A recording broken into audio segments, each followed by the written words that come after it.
have that sort of, what our Chinese episode-ish, Hong Kong episode, but not just Asian stars, but because it is a very international show. We do travel within the realms of the show. We do, and I think it's a really good idea to bring in guest stars from the world, because I mean that is a massive market.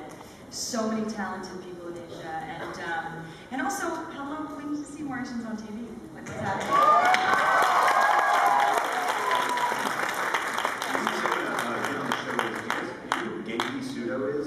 He's like this, I know. You pick the one person no one knows. He's this guy. He is an MMA guy who's also a pop star, and he quit. He beat nobody, was undefeated, and he does all this Michael Jackson type pop songs. He's Japanese. He's Japanese.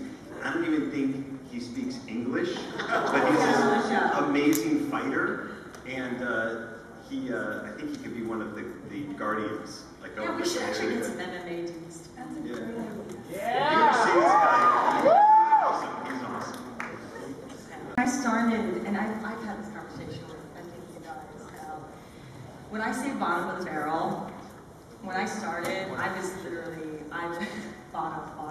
And I started in a huge industry where I didn't speak the language, didn't know anybody. And I was sort of trying to transition into an industry that I didn't even know yet, but then as an American, trying to get to know an industry in another language was really strange for me. I have a trailer now. We just didn't have the resources in Asia the way that we do here. I mean, obviously they do bigger movies in Asia, but even the big movies in Asia are very small compared to what they do in Hollywood. And so I was used to no sleep, never getting what I needed, no scripts, really not having the kind of prep that you have when you come to the US. And I remember being on Mission Impossible, and we were working really late one night, and they brought a second meal. And on set, the second meal is not as good as the first meal. The first meal is done by caterers, and the second meal is it's the second meal, it's like the snack.